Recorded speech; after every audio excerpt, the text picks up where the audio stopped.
students, myself Vishesh Chetwani. I am a chartered accountant and assistant professor in government college. अगर आप किसी भी state के लिए जूनियर अकाउंटेंट एग्जामिनेशन की प्रिपरेशन कर रहे हैं या स्कूल लेक्चरर एग्जाम्स की तैयारी कर रहे हैं तो आज का टॉपिक आपके लिए बहुत इंपॉर्टेंट होने वाला है। आज हम करेंगे गुडविल के मल्टीपल चॉइस क्वेश्चंस, 20 क्वेश्चंस करेंगे हमेशा की तरह। चलिए सर शुरू करते हैं। पहला question, Ram and Lakshman are partners in a business, balances in capital and current account as on 31 March 2021। तो राम और लक्ष्मण की कैपिटल और उनके जो चालू खाते की पोजीशन है वो दे रखी है। The firm earned an average profit of 90,000 rupee. If the normal rate of return is 10%, find the value of goodwill by capitalisation method. तो ये क्वेश्चन अपने को कैपिटलाइजेशन मेथड से करना है। सबसे पहले आप अपनी कैपिटल पता करो। आप देखो राम की कैपिटल कितनी है, तो राम की कैपिटल व्यापार में है 2,50,000। 2 लाख उसके मेन अकाउंट में है, 50,000 उसके चालू खाते में है। अगर लक्ष्मण की बात करें तो उसकी कैपिटल हो गई 2,30,000। 2,40,000 की कैपिटल वहाँ है और करंट अकाउंट में उसका डेबिट बैलेंस या नेगेटिव बैलेंस चल रहा है। तो राम और लक्ष्मण की जो टोटल कैपिटल लगी हुई है वो है 4,80,000 रुपये। अब अगर 10% की रेट माने तो 10% की रेट हुई, इस हिसाब से हमारा प्रॉफिट 48,000 होना चाहिए। 48,000 कमाना चाहिए राम और श्याम को और ये नॉर्मल प्रॉफिट माना जाएगा। लेकिन ये फर्म जो एक्चुअल में कमा रही है वो 90,000 कमा रही है, यानी जितना कमाना चाहिए उससे बहुत ज़्यादा ये लोग कमा रहे हैं और ये लोग करीबन 42,000 एक्स्ट्रा कमा रहे हैं, जिसे अपन सुपर प्रॉफिट कहते हैं। और लास्ट में अपन कैपिटलाइजेशन करेंगे, उसके लिए जो सुपर प्रॉफिट है उसे अपन रेट से डिवाइड करेंगे, क्योंकि 42,000 एक्स्ट्रा जनरेट हो पा रहा है और अगर 10% की रेट को बेस माने तो इसका मतलब है 4,20,000 रुपये इनकी गुडविल मानी जाएगी। जो बिजनेस सुपर प्रॉफिट जनरेट कर रहा है का डेफिनेट मतलब है कि वहाँ गुडविल रही होगी। 42,000 तो खाली सुपर प्रॉफिट है, तो वैल्यू ऑफ गुडविल 4,20,000 रुपये रहा होगा। लेकिन इसमें सबसे पहले आपको कैपिटल एम्प्लॉयड निकालनी पड़ेगी और समझनी पड़ेगी कि इन्होंने बिजनेस में कितना एम्प्लॉय कर रखा है। तो बिजनेस में इन लोगों ने टोटल 4,80,000 लगा रखा है। ठीक है सर, चलिए तो इस क्वेश्चन का आंसर फाइनली ए रहा था। सेकंड क्वेश्चन देखते हैं। इसमें लिखा है which of the following statement is correct. इनमें से क्या सही है। गुडविल एक फिक्टिशियस एसेट्स है, ये स्टेटमेंट गलत है सर।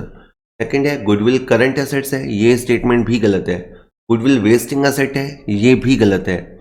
और गुडविल एक इंटेंजिबल एसेट्स है, यस ये बिल्कुल आसान और सही आंसर है कि गुडविल आपका टेंजिबल एसेट होता इंटेंजिबल एसेट्स होता है। देखिए फर्स्ट है कि goodwill is a fictitious assets. देखिए कई बार आप देखेंगे आपकी बैलेंस शीट में, आपने खूब स्टडी किया होगा, आपकी बैलेंस शीट की जो असेट साइड होती है उसमें P&L लिखा हुआ होता है, या बैलेंस शीट की असेट साइड में एडवर्टाइजमेंट अकाउंट लिखा होता है। ये बहुत खास कंडीशंस में आते हैं, जनरली नहीं होते बट हो सकते हैं। अब अगर ये यहाँ है भी ना तो भी इनकी कोई सेलेबल वैल्यू नहीं होती। ये असेट साइड में दिखते हैं बट इनकी कोई रीसेल वैल्यू नहीं होती। इनफैक्ट ये लॉस या एक्सपेंसेस होते हैं जिनको अभी निपटाना बाकी है। तो ऐसे एसेट कहलाते हैं फिक्टिशियस एसेट्स, दैट इज काल्पनिक संपत्ति। अच्छा करंट एसेट्स तो आप जानते ही हो, स्टॉक, डेटर। गुडविल तो वो कतई नहीं है, ठीक है। आए दिन उसका बैलेंस चेंज होता हो, हर महीना चेंज होता हो, ऐसा तो है नहीं। और वेस्टिंग एसेट जो होता है सर वो होते हैं आपके जो नेचुरल रिसोर्सेज होते हैं ना।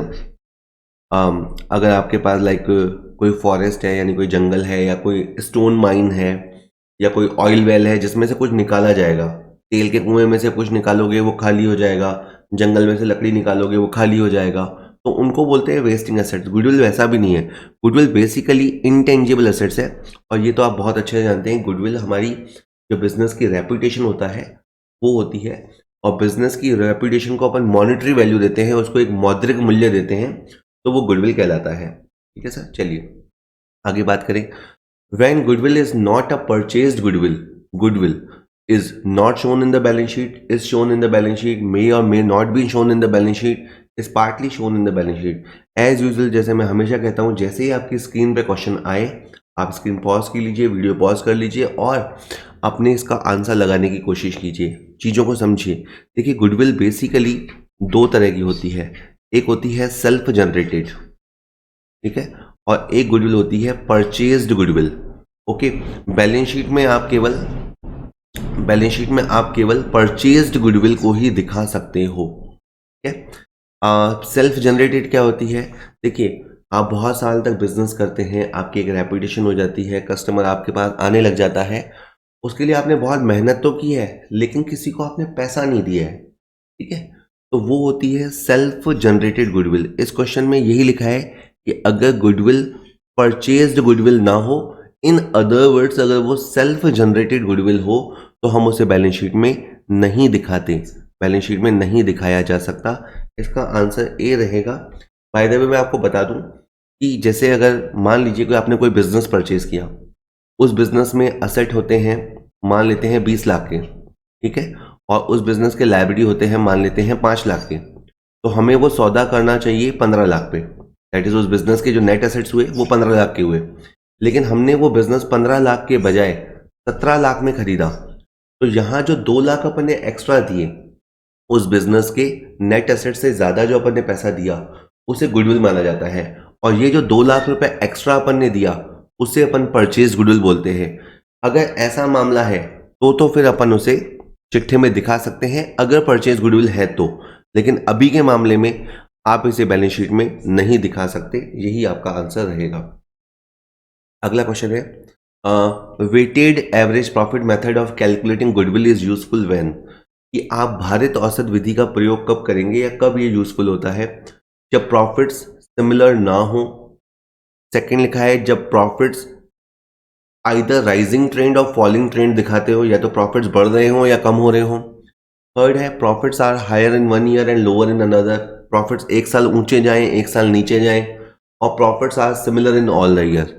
ये पूछ रहा है कि वेटेड एवरेज मेथड आप कब लगाते हैं। देखो कई बार आपको ध्यान होगा अपन क्वेश्चन जब करते हैं, एक तो होता है एवरेज मेथड, जैसे आपको प्रॉफिट दे दिए लाइक 40,000, 50,000, 60,000, ये आपको दे दिए, और आप इनका टोटल करते हो और टोटल करके 3 से डिवाइड करते हो, तो ये तो होता है सिंपल एवरेज।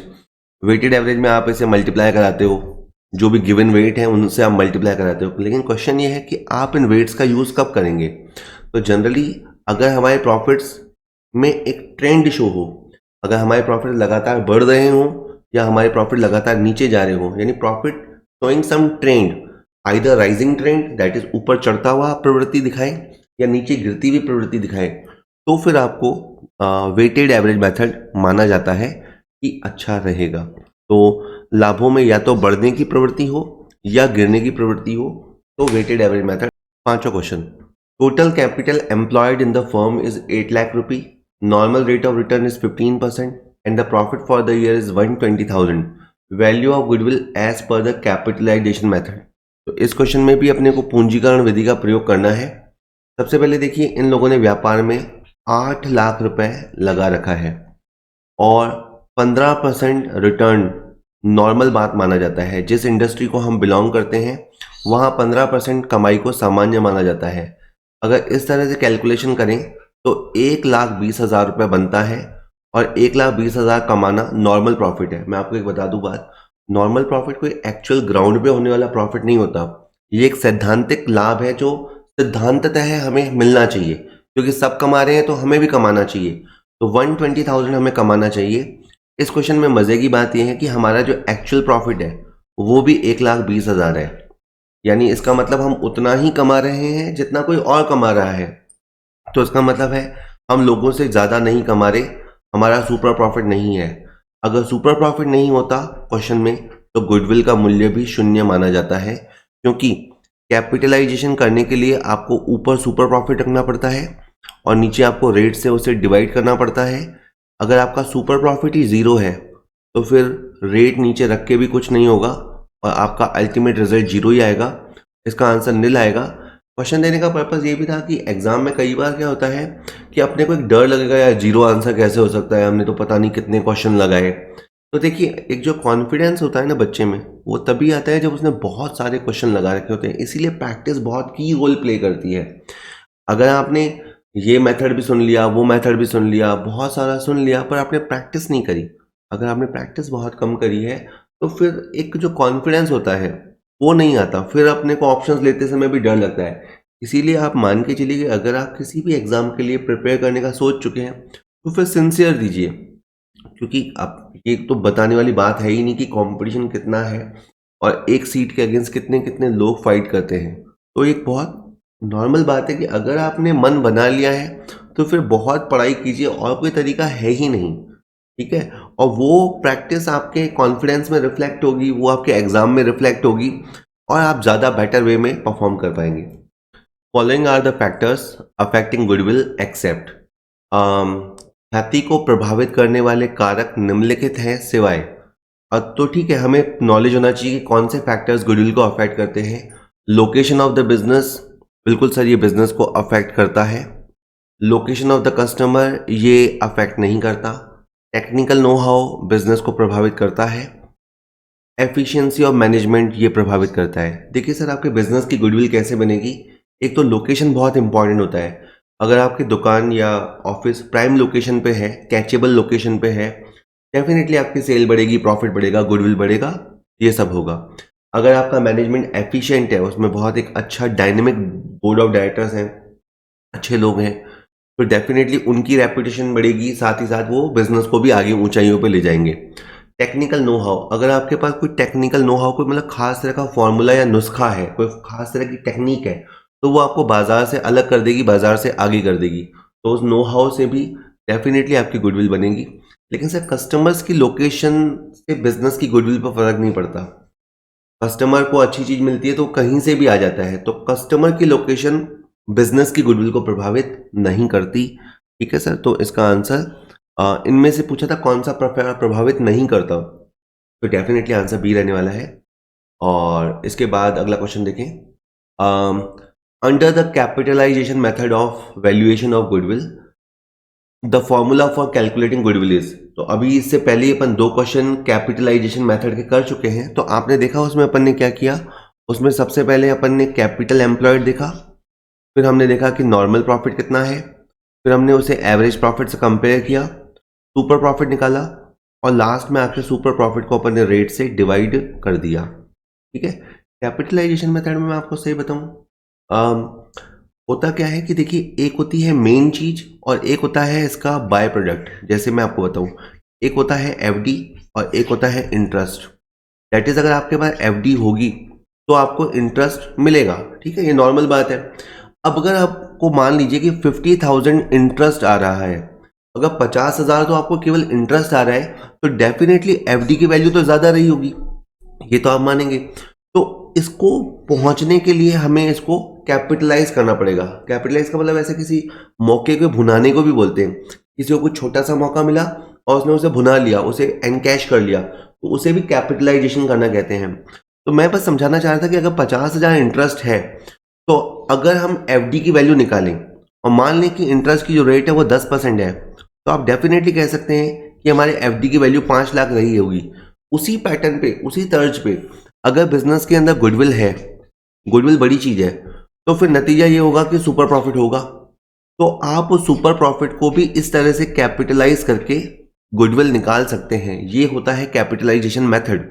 यानी आप अल्टीमेटली क्या करते हैं, सुपर प्रॉफिट को नॉर्मल रेट से डिवाइड करते हैं। पहला ऑप्शन में इसने कहा कि सुपर प्रॉफिट में हम मल्टीप्लाई करते हैं, इनटू करते हैं, गलत लिखा है। सेकंड में एवरेज प्रॉफिट से हम सॉल्व करते हैं, ये भी गलत है। थर्ड में लिखा है super profit divided by the rate of return, ये बिल्कुल सही है कि हम जो सुपर प्रॉफिट है, जिसको अधिलाभ बोलते हैं हिंदी में, अधिलाभ, हम उसको जो भी क्वेश्चन में दर दे रखी होती है उससे डिवाइड करते हैं। ठीक है सर, तो इसका सी आंसर रहने वाला है। चलिए नेक्स्ट क्वेश्चन देखते हैं। Gross assets of a firm including fictitious assets of 5,000 are 85,000, liabilities of the firm are 30,000, normal rate of return is 10%, and the average profit of the firm is 8,000. Value of goodwill as per the capitalization. चलिए, आप कह सकते हैं कि sir आपने सारे question capitalisation method के ले लिए, पर इस बहाने आपका ये मेथड तो पक्का तैयार हो ही जाएगा।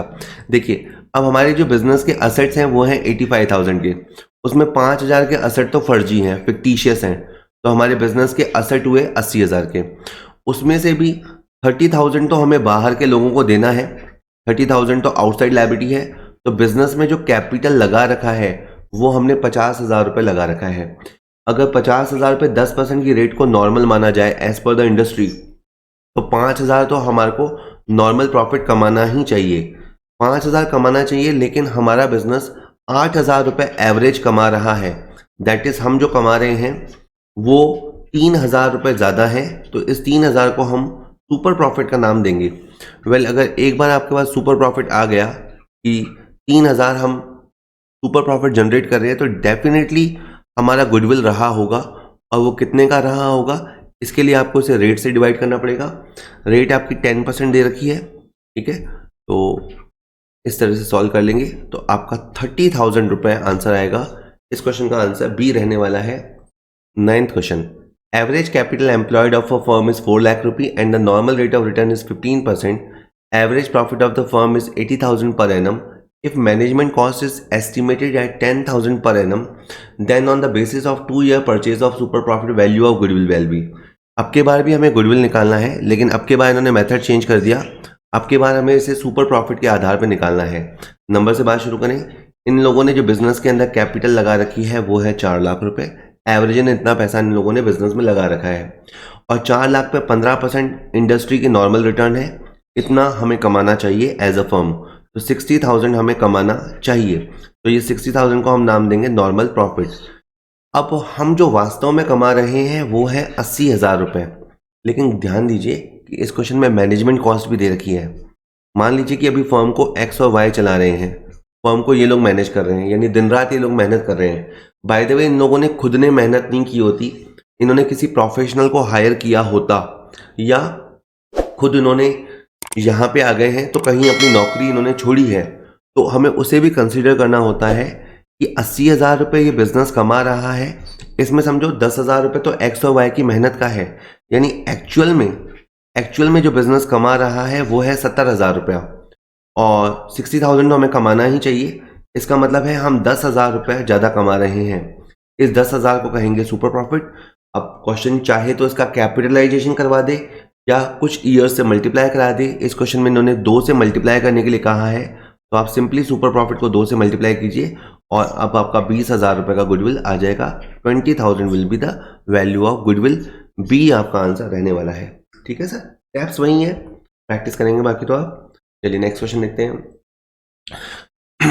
Capital invested in a firm is 5 lakh rupee, normal rate of return 10%, average profit of the firm are 64,000 after an abnormal loss of 4,000, value of goodwill at 4 years purchase of super profit. तो ये question भी आपका super profit method का है। Step same है, again एक नया point है।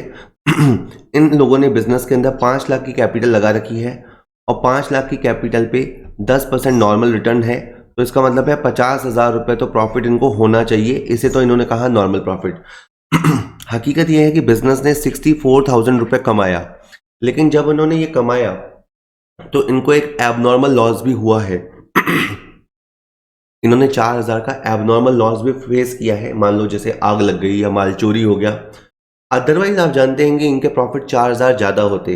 अभी इनका जो प्रॉफिट आ रहा है वो 64,000 आ रहा है। अगर वो एबनॉर्मल लॉस ना होता तो इनका प्रॉफिट डेफिनेटली 68,000 आता। तो जब भी हम गुडविल निकालते हैं तो वो हम जो प्रॉफिट ऑर्डिनरी वे में हुए होते, जो प्रॉफिट हमारे सामान्यतः हुए होते, उसके आधार पर निकाला जाता है। तो हमारे बिजनेस के अंदर जो प्रॉफिट अर्निंग कैपेसिटी है वो है 68,000, जबकि हमें 50,000 तो कमाना ही चाहिए, तो भी हम नॉर्मल से 18,000 ज़्यादा कमा रहे हैं। ये हमारा सुपर प्रॉफिट है। सुपर प्रॉफिट अगर किसी बिजनेस में है तो डेफिनेटली उसकी गुडविल है। इन्होंने कहा है कि इसे 4 से मल्टीप्लाई कराया जाए, तो क्वेश्चन के कहने पे 4 साल से हम मल्टीप्लाई करेंगे, मतलब ये इनको लगता है कि ये पोजीशन अगले 4 साल तक बनी रहेगी, या किसी और को सुपर प्रॉफिट पोजीशन में आना है तो उसे कम से कम 4 साल मेहनत करनी पड़ेगी। तो 18,000 को 4 से मल्टीप्लाई करके 72,000 आपका आंसर रहने वाला है। सुपर प्रॉफिट के बेस पे गुडविल इज 72,000 रुपया। ठीक है sir. 11th, A and B are partners in the ratio of 2:3. They admit C in the form of 1/3 share. All the partners decided to share future profits equally. The present value of goodwill is 30,000. C does not bring any cash for his share of goodwill. The journal entry for goodwill on admission of C will be. Well, काफ़ी लंबा question. इस question में सबसे पहले तो आप देखिए, आपको ओल्ड रेशो दे रखा है 2:3, और इसके अलावा ये भी दे रखा है कि सारे साझेदार भविष्य में लाभों को समान रूप से बांटेंगे, तो इन्होंने अपना न्यू रेशो भी दे रखा है ओल्ड रेशो और न्यू रेशो दे रखा है। अब आपको क्या करना पड़ेगा, सबसे पहले सेक्रीफाइस निकालना पड़ेगा कि किसने सेक्रीफाइस कितना किया। सेक्रीफाइस के लिए आपको ओल्ड रेशो में से न्यू रेशो माइनस करना पड़ेगा। अगर हम बात करें तो ए का पहले रेशो था लाइक 2/5 और अभी उसका रेशो है 1/3। इससे अगर अपन सॉल्व करते हैं तो इसका रिजल्ट आता है 1/15 1/15। अगर हम बी की बात करें तो बी का रेशो पहले क्वेश्चन में था 3/5 और उसका न्यू रेशो है 1/3। अगर अपन इसे सॉल्व करें तो यहाँ पे आता है 4/15। तो मेरे पास दोनों का रेशो आ गया है। पहले ने 1/15 का सेक्रीफाइस किया है और दूसरे बंदे ने 4/15 का सेक्रीफाइस किया है। 1:4 इनका सेक्रीफाइस रेशो है। यह तो यहाँ तक की बात हो गई। अब जो गुडविल है वो है 30,000 की, तो जो नया पार्टनर है वो पूरे 30,000 नहीं लाएगा, वो अपना हिस्सा लाएगा 10,000 रुपये। लेकिन बात यह है कि वो 10,000 रुपये लाया नहीं, वो लाने में अनेबल है। तो सर क्या होता है कि अगर कोई पार्टनर, नया पार्टनर गुडविल का पैसा अलग से नहीं दे पाता तो वो पैसा हम उसके अकाउंट में से वसूल करते हैं। तो ये पैसा हम उसके अकाउंट में से वसूल करेंगे, यानी किस में से, सी में से। तो सी के कैपिटल को डेबिट करेंगे। ठीक है, तो जिन लोगों ने सेक्रीफाइस किया है वो लोग तो होंगे क्रेडिट, और जिससे हम पैसा वसूल करेंगे उसे हम करेंगे डेबिट। तो सी इसमें डेबिट होने वाला है। तो पहली जो एंट्री लिखी है A capital B capital two C capital, ये उल्टी लिखी हुई है। ठीक है, क्रेडिट कौन होता है, जिन्होंने सेक्रीफाइस किया है। तो ए और बी क्रेडिट होंगे, लेकिन इसमें ना अमाउंट इन्होंने 30,000 दे रखा है, ये भी गलत है। सी एंट्री में इन्होंने सी के कैपिटल को डी आर कर दिया, ये सही है, लेकिन 30,000 अमाउंट नहीं आएगा। सर इसका आंसर डी होगा, C is capital two A is capital two B is capital. इस तरह से एंट्री लगेगी। यानी क्वेश्चन 3 हिस्सों में होगा। पहले आपको सेक्रीफाइस रेशो निकालना पड़ेगा, फिर सी का हिस्सा निकालना पड़ेगा, और लास्ट में आपको इसकी एडजस्टमेंट एंट्री पास करनी पड़ेगी। सी इज कैपिटल, और कुछ केसेस में कभी कभी यहाँ पे कैपिटल की जगह करंट अकाउंट भी आ सकता है, तो आप उसके लिए भी तैयार रहिएगा। और बाय द वे आंसर यही है, इसका डी आंसर होगा, डी लिखा हुआ आगे है। Next is the amount of goodwill brought in cash by new partner in the firm is distributed amongst the old partner. well, अगर ये कह रहा है कि नया जो पार्टनर होता है वो गुडविल का पैसा अगर कैश में लाता है तो उसे कौन से रेशो में बांटा जाता है, डेफिनेट सी बात है सेक्रीफाइस के रेशो में बांटा जाता है। चाहे नया पार्टनर गुडविल का पैसा अलग से देता है चाहे नहीं दे पाता है, पुराने पार्टनर जो क्रेडिट होते हैं वो सेक्रीफाइस रेशियो में क्रेडिट होते हैं, जिसने जितना सेक्रीफाइस किया उतने से। तो सी इसका आंसर रहेगा। बहुत ही आसान बेसिक क्वेश्चन है, बट मैंने कोशिश यही की है हर बार कि क्वेश्चन मिक्स रखूं। सर ये जो कोर्स आप देख रहे हैं वो फर्स्ट ग्रेड स्कूल लेक्चरर के लिए भी बहुत इंपॉर्टेंट है, और एक जूनियर अकाउंटेंट का जो एग्जामिनेशन होने वाला है काफ़ी साल बाद, उसके लिए भी ये टॉपिक इम्पॉर्टेंट है। मैंने MCQ वीडियोस तो डाले ही हैं जो यूट्यूब पे अवेलेबल है, लेकिन उनकी एक संख्या है, शायद मैं 100 वीडियोस के आसपास डालूंगा जो बिल्कुल यूट्यूब पे फ्रीली अवेलेबल होंगे, लेकिन उसमें केवल MCQ ही होंगे। अगर आप एक फुल डिटेल्ड कोर्स करना चाहते हैं तो हमने वो कोर्स भी डिज़ाइन किया है, मैं आपको थोड़ा सा उसके बारे में बता देता हूँ। जो जूनियर अकाउंटेंट एंड TRA के लिए कोर्स है, उसमें हम जो कॉमर्स वाला पार्ट है जिसमें अकाउंट्स है, ऑडिट है, इकोनॉमिक्स है, बिजनेस है, RSR है और GA एंड FR है, ठीक है, general accounts and financial rules है। ये 6 कहें सब्जेक्ट्स अपन कवर करेंगे, और अगर अपन हर सब्जेक्ट को नीचे 10 चैप्टर्स में डिवाइड करें, जहाँ जो कि है भी, तो करीबन 60 टॉपिक्स हैं जो मुझे इस कोर्स में आपको देने हैं। तो जो कोर्स मैंने डिज़ाइन किया है उसमें हमने ये रखा है कि उसमें हम करीबन आपको 300 MCQ वीडियोस देंगे। ठीक है, मतलब आप समझ लीजिए कि हर टॉपिक के ऊपर आपको 5-5 MCQ वीडियोस मिलेंगे। उससे आपकी एक अप्रोच बनेगी क्वेश्चन को लगाना कैसे है। ठीक है सर। इसके अलावा जो कॉन्सेप्चुअल वीडियोस होते हैं कि वो चैप्टर क्या है, क्यों है, उसकी जो भी नोट्स, ट्रू फॉल्स, डिफरेंसेस, जितने भी इंपॉर्टेंट चीज़ें हो सकती है वो सारे हम थ्योरी वीडियोस में कवर करेंगे, वो भी आपको इस कोर्स में मिलेंगे। इसके अलावा प्रैक्टिकल क्वेश्चंस, जो कैलकुलेशन वाले क्वेश्चंस हैं, वो भी हमने 200 वीडियोस तैयार किए हैं, वो भी आपको देखने को मिलेंगे। क्योंकि हमें नहीं पता, हम नहीं कह सकते कि कई साल बाद ये एग्ज़ाम हो रहा है तो उसमें थ्योरी क्वेश्चन ज़्यादा आएंगे या प्रैक्टिकल क्वेश्चन ज़्यादा आएंगे, कैलकुलेशन वाले आएंगे या नहीं आएंगे। तो एज अ सेफ साइड आपको प्रैक्टिकल वीडियोस के क्वेश्चन, ताकि कैलकुलेशन समझ सके, वो देखने चाहिए। इसके अलावा मैं मानता हूँ जो मोस्ट इंपॉर्टेंट फीचर है हमारे कोर्स का, वो है डेली लाइव क्लासेस। 15 फरवरी से हमारे डेली क्लासेस स्टार्ट हो रहे हैं। और अगर आप 15 फरवरी के बाद भी ज्वाइन करते हैं तो ऐसी कोई दिक्कत नहीं है, क्योंकि वो रिकॉर्डेड फॉर्म में अवेलेबल है, तो ऐसा कोई नुकसान नहीं होना है। तो डेली हमारे क्लासेस चले करेंगे, उससे अपन देख लेंगे कि किस तरह से सब्जेक्ट को दिशा देनी है, आपसे डिस्कशन करके। और मैंने प्री प्लान कर रखा है कि डेली क्या पढ़ाया जाएगा। तो डेली लाइव क्लासेस होगी तो आपको एक वो क्लास वाला फील आएगा, और एक वो जो डिसिप्लिन मेंटेन हो पाता है वो हो पाएगा। ज़्यादा समय नहीं है, केवल 5 या 6 महीने बाद ही एग्ज़ाम है, और जो सीरियस कैंडिडेट है वो तो पढ़ाई में लग चुका है। तो जब आपको देखना है कि आप एज अपने आप को सीरियस कैंडिडेट पाते हैं या नॉन सीरियस है, वो जैसी भी पोजीशन हो। इसके अलावा जस्ट अगर कुछ और थोड़ी सी बात करें, तो आप 1 महीने तक के फ्री ट्रायल क्लासेस ले सकते हैं। ठीक है, यहाँ पे नीचे आप कॉमर्स पॉइंट का ऐप डाउनलोड कर लीजिए, और ये आपको नंबर दे रखा है, अगर थोड़ा कट गया हो तो मैं बताता हूँ, 9928086953। आप इस नंबर पर व्हाट्सएप करके जिस भी कोर्स के लिए आप जा रहे हैं, फर्स्ट ग्रेड के लिए या जूनियर अकाउंटेंट के लिए, तो आप वो टाइप करके भेज सकते हैं। हम 1 महीने के आपको फ्री ट्रायल क्लासेस देंगे, ताकि आप देख सकेंगे किस तरह से पढ़ाई कराई जाएगी। और फिर अगर आप कन्विंस होते हैं तो आप कोर्स बाय कर सकते हैं, जो कि बहुत नॉमिनल रेट पे अवेलेबल है, बट आप कन्विंस होने के बाद ही कीजिएगा। डुअल लैंग्वेज मैं यूज़ करूंगा, जैसे कि आप MCQs में भी देख रहे हैं क्वेश्चन हिंदी इंग्लिश दोनों में आ रहे हैं, उसी तरह नोट्स प्रोवाइड करते समय भी हिंदी इंग्लिश दोनों में ही प्रोवाइड किए जाएंगे, और मैं बातों में दोनों आसान हिंदी और आसान अंग्रेजी का प्रयोग करूंगा। ठीक है सर।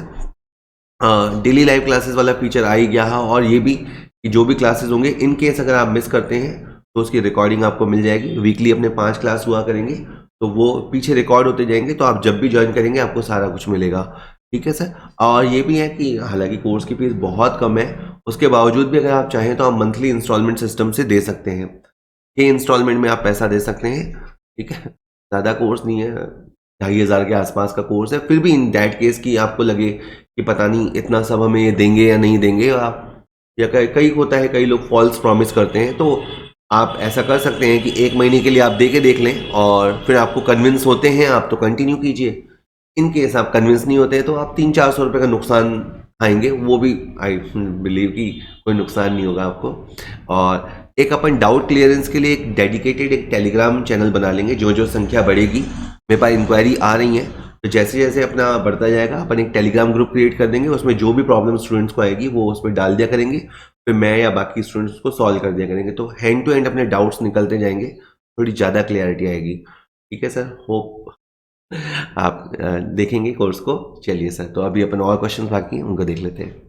कुछ टफ, कुछ कॉन्सेप्चुअल, कुछ simple. Next is, goodwill is nothing more than the probability that the old customer will resort to the old place. This definition of goodwill was given by. ख्याति इस बात की संभावना से ज़्यादा कुछ नहीं है कि पुराना ग्राहक पुरानी जगह का सहारा लेगा। ये परिभाषा किसने दी है? तो याद करना है, Spicer Pegler, ICAI, Lord Eldon. इसका आंसर है सर लॉर्ड एल्टन। तो इन्होंने ये परिभाषा दी थी कि जो ग्राहक होता है उसके इस बात के चांसेस ज़्यादा है कि वो पुरानी जगह पे ही जाएगा। एक्चुअली क्या होता है कि वो जगह उसकी ट्राइड एंड टेस्टेड होती है। ठीक है, ये अपन, उसने डेफिनेशन नहीं कहा, ये अपन समझ सकते हैं कि एक कस्टमर की माइंडसेट क्या होती है कि अगर वो एक जगह गया, वहाँ से वो सेटिस्फाई होकर लौटा, तो वो एक्सपेरिमेंट करने से या घाटा खाने से बचता है जनरली, और वो उसी जगह वापस लौटेगा जहाँ पहले उसने कुछ भी सर्विसेज ली थी। तो इसी से फिर आपकी गुडविल बनती है। इसीलिए जो पुरानी दुकानें होती हैं उनकी over the years goodwill sale बढ़ने लग जाती है, क्योंकि धीरे धीरे उनका व्यापार जमने लग जाता है। जमने का मतलब होता है ग्राहकों का विश्वास जमने लग जाता है, और जब ग्राहकों का विश्वास जमता है तो सेल बढ़ती है, सेल बढ़ती है तो प्रॉफिट बढ़ता है, नॉर्मल से ज़्यादा प्रॉफिट होता है, और फिर सारी बातें शुरू होती हैं। बहुत हो गया। Next, when there is no goodwill account in the books and goodwill is raised, dash dash account will be debited. देखिए सर, ये जो क्वेश्चन है ये पुराने जमाने में चलता करता था, आजकल वैसे ये क्वेश्चन आउटडेटेड हो गया है, पर मैं बता देता हूँ क्या है। सपोज कीजिए ये आपका बिजनेस है, आपका नाम A और B है। इनको लगा कि भाई हमने इतनी रेपुटेशन तो कमा ली है कि हमारी गुडविल करीबन 1 लाख रुपए की होनी चाहिए। तो इनको लगा कि हमारी गुडविल 1 लाख रुपए की होनी चाहिए, तो उन्होंने कहा कि हम गुडविल को बुक्स में दिखाएंगे। अभी तक तो गुडविल बुक्स में नहीं है, लेकिन ये चाहते हैं कि हम गुडविल को बढ़ाएंगे, गुडविल को बुक्स में लेके आएंगे। अगर ऐसा करेंगे तो इनको गुडविल को डीआर करना पड़ेगा, क्योंकि गुडविल एक असेट है और सारी असेट्स का डीआर नेचर होता है। तो अगर ये गुडविल को अपनी बुक्स में लाना चाहते हैं तो उसके लिए इनको गुडविल अकाउंट को डेबिट करना होगा। क्वेश्चन में यही पूछा था कि आप किस खाते को डेबिट करेंगे, तो गुडविल खाते को डेबिट करेंगे। लेकिन मैं बता दूं आजकल ये तरीका बंद हो गया है, क्योंकि आजकल आप सेल्फ जनरेटेड गुडविल को बिजनेस में ला ही नहीं सकते। तो इसलिए फिर भी इनकेस पुराना क्वेश्चन कोई उठा के दे दे एग्जामिनर तो ठीक है, इस तरह से आपको पता होना चाहिए। चलिए सर, ओके, एक और क्वेश्चन देखते हैं। Messrs Maruti India has assets of 5 lakh rupee, whereas liabilities are partners capital 3.5 lakh, general reserve 60,000, sundry creditor 90,000. If normal rate of return is 10% and the goodwill of the firm is valued at 90,000 at 2 years purchase of super profit, the average profit of the firm will be. तो ये question नीचे जाके थोड़ा change हो गया है, अपन शुरू करते हैं सेम। इन लोगों ने जो व्यापार में कैपिटल लगा रखी है, दो तरह से आप देख सकते हैं। इनकी असेट 5 लाख की है और इनकी जो लाइबिलिटीज है वो 90,000 की है। तो इन लोगों ने व्यापार में 4,10,000 रुपए की पूंजी लगा रखी है। 4,10,000 का 10% अगर निकालें तो 41,000 रुपए इनका होता है नॉर्मल प्रॉफिट। अब इस क्वेश्चन में इन्होंने एवरेज प्रॉफिट नहीं दिया है, लेकिन इन्होंने इसकी जगह सुपर प्रॉफिट निकाल लिया है समहाउ, और सुपर प्रॉफिट को इन्होंने 2 से मल्टीप्लाई भी कर लिया है और मल्टीप्लाई करके 90,000 भी हासिल कर लिया है। इसका मतलब इन्होंने सुपर प्रॉफिट के नाम पे 45,000 रुपए निकाला होगा, तभी तो इंटू करने पे 90,000 रुपये आया है। तो बस बात आ जाती है 41,000 हमारे व्यापार को कमाना चाहिए और हम 45,000 रुपये ज़्यादा कमा रहे हैं। इसका मतलब है कि हमारा व्यापार 86,000 रुपये कमा रहा है। इन्होंने नॉर्मल क्वेश्चन को ही थोड़ा सा उल्टा कर दिया। इस क्वेश्चन में गुडविल दे रखी है, उससे आप सुपर प्रॉफिट निकाल लो। सुपर प्रॉफिट का मतलब समझ गए, जितना हम नॉर्मल से ज़्यादा कमाते हैं। नॉर्मली 41 हमें कमाना चाहिए और हम 45,000 एक्स्ट्रा कमा रहे हैं। इसका मतलब यह है कि हमारा business on an average 86,000 produce कर रहा है। इसका आंसर बी रहने वाला है 86,000 रुपये। 16वां, if the incoming partner brings the amount of goodwill in cash and also goodwill account balance exists in the balance sheet, then the goodwill account is written off among the old partners. ये कह रहे हैं कि मान लीजिए कि एक साझेदार है जो आ रहा है, वो ख्याति की राशि लाता है, लेकिन ये भी लिखा है कि ख्याति खाते का शेष चिट्ठे में भी मौजूद है। दैट इज, जैसे ए और बी की फर्म है, उसमें सी की एंट्री हुई, सी मान लीजिए 10,000 रुपये गुडविल के लाता है, लेकिन उससे पहले ये भी दे रखा है कि इनकी जो ए और बी की बैलेंस शीट है उसके अंदर गुडविल हो सकता है कि इन्होंने 40,000 रुपये पे दिखा रखा हो। तो अब क्वेश्चन ये कहता है कि बताओ इस गुडविल अकाउंट को आप कैसे राइट ऑफ करेंगे। तो देखिए सर, नए पार्टनर के आने से पहले अगर आपकी बैलेंस शीट में कोई गुडविल अकाउंट चल रहा है किसी भी रीज़न से, तो आपको उसे राइट ऑफ करना होगा। लेकिन राइट ऑफ तो करना होगा, लेकिन क्वेश्चन ये पूछ रहा है कि किस रेशो में करना होगा। तो ये आपको पुराने रेशो में करना होगा। लॉजिकली सोचिए कि ये ए और बी की पुरानी बैलेंस शीट है, ये जो गुडविल दिखाई दे रही है ये पुरानी है, तो आपको इसे पुराने रेशो में ही डिस्ट्रीब्यूट करना है। कैसे करोगे, ये गुडविल का डीआर नेचर होता है, तो आप इस गुडविल को सीआर कर दीजिए और ऊपर आ जाएगा A's capital B's capital to goodwill. इस तरह से आपकी एंट्री होगी, बी आंसर रहेगा। Next is the total capital of partners in a firm is 3 lakh and the average profit of the firm is 80,000. 20% is considered to be the normal rate of return in the business. Goodwill is to be valued at 3-year purchase of super profit. The value of goodwill will be, well, आज के लिए तो बहुत हो गया। देखिए 3 लाख रुपए business की कैपिटल है, 20% रेट ऑफ रिटर्न है, 60,000 हमें कमाना चाहिए, 60,000 हमें कमाना चाहिए, हम 80,000 कमा रहे हैं। इसका मतलब है ये है आपका नॉर्मल प्रॉफिट, जो हम कमा रहे हैं वो है एक्चुअल प्रॉफिट, दोनों का गैप होता है super profit. Super profit positive है और इन्होंने इसे कहा है कि मल्टीप्लाई करना है 3 से, तो आपका गुडविल हो जाएगा 60,000 रुपये। आज के दिन ये तो बहुत ज़्यादा ही हो गया है। चलिए next is a, b and c are equal partners. D is admitted to the firm for 1/4 share. D brings rupees 20,000 as capital and rupees 10,000 being half of the premium for goodwill. The value of the goodwill for the firm is देखिए इस question में 3 partner पहले से हैं और उन्होंने D को आने दिया, और जो D आया है वो आया है 1/4 के लिए। तो हमने D को कहा भाई तेरे को आना है तो तुझे कैपिटल भी देनी पड़ेगी और तुझे गुडविल भी देना पड़ेगा। कैपिटल के नाम पे तो वो 20,000 रुपये लाया, और गुडविल के लिए वो जो लाया है वो 10,000 रुपये लाया, लेकिन ये जो 10,000 रुपये है that is this is not the full amount for goodwill, this is 50%। मतलब उसने कहा सर मैं तो आधे ही दे पाऊंगा, और आधे ही दे पाऊंगा बोल के उसने 10,000 दिए, दैट मीन्स उसको जो लाने थे वो 20,000 लाने थे। वो आधे लाया है ये सच्चाई है, बट उसको लाने 20,000 थे। अब सोचो डी के हिस्से में या डी को हमने मजबूर किया है कि आपको 20,000 लाने पड़ेंगे, वो भी 1/4 शेयर के लिए। इसका डेफिनेट सा मतलब ये है इनकी जो फर्म की गुडविल रही होगी वो 80,000 रही होगी, क्योंकि 20,000 तो खाली डी के हिस्से पे आया है, और डी खुद क्या है 1/4 पार्टनर। 1/4 आप परसेंटेज में समझते हैं, डी खुद क्या है 25% का पार्टनर है। तो जो फर्म्स गुडविल रही होगी वो डेफिनेटली 80,000 रही होगी।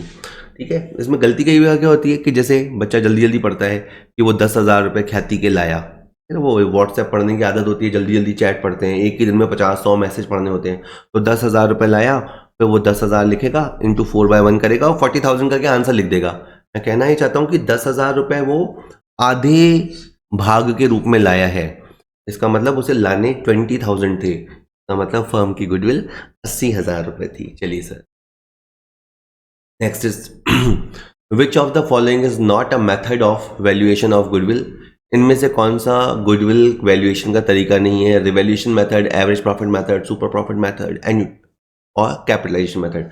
देखिए सर, सबसे पहले एवरेज प्रॉफिट मेथड सीखा जाता है, फिर सुपर प्रॉफिट मेथड, फिर कैपिटलाइजेशन मेथड, यानी ये सब गुडविल के मेथड होते हैं। इसके अलावा एक एन्युटी मेथड भी होता है, वो भी गुडविल वैल्यूएशन का सबसे अच्छा तरीका वही होता है वैसे। लेकिन ये जो मेथड है रिवैल्यूएशन मेथड नहीं होता। कि सर होता है, अरे डेप्रीसिएशन वाले टॉपिक में होता है, गुडविल वैल्यूएशन का ये तरीका नहीं होता। इसका आंसर ए रहने वाला है। ठीक है सर, चलिए आज का आखिरी question. Ajay and Shahrukh were partners sharing profits equally, however there Capitals were 80 and 60। वैसे उनका रेशियो तो इक्वल था पर उनकी कैपिटल इक्वल नहीं थी। अजय की कैपिटल 80 बता रहे हैं, शाहरुख की 60 बता रहे हैं। They admitted Kajol as a partner for 1/4 share. Kajol उनकी जिंदगी में आई। काजोल लाती है 50,000 रुपये अपनी कैपिटल के तौर पे, और बताइए फर्म की गुडविल कितनी है। तो अब आप देखिए इस क्वेश्चन में आपको अजय की कैपिटल, शाहरुख और काजोल इन तीनों की कैपिटल दे रखी है। अजय की कैपिटल देखें तो 80,000 है, शाहरुख की कैपिटल देखें तो 60,000 है, और काजोल की कैपिटल को भी मिला लें तो इसकी कैपिटल 50,000 है। इन सब की कैपिटल मिला के 1,90,000 हुई। ये तो हो गई आपकी एक्चुअल कैपिटल जो है। बट इन्होंने कैपिटल थोड़ा पूछी थी, इन्होंने पूछी थी फर्म की गुडविल क्या है। तो मैं आपको कहूँगा कि काजोल 50,000 रुपये लाई है या उसे लाने पड़े हैं, और and she is getting 1/4 share, उसे 1/4 हिस्सा मिल रहा है। तो इस आधार पे आप कह सकते हो कि फर्म की कैपिटल 2 लाख रुपए होनी चाहिए।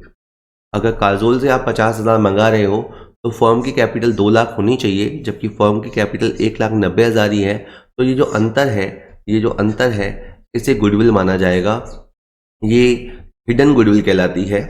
ठीक है, हिडन गुडविल भी बोलते हैं, या मानी गई ख्याति, गुप्त ख्याति, इन्फर्ड गुडविल, ये सब इसके नाम है। तो 10,000 रुपये इसका आंसर आएगा। इसका आंसर डी रहने वाला है। इसमें आपको एक एक्चुअल कैपिटल दिखनी है जो है, और जो कैपिटल होनी चाहिए वो देखनी है और कंपेयर करना है। होप वीडियो आपको समझ में आया होगा, अच्छा लगा होगा।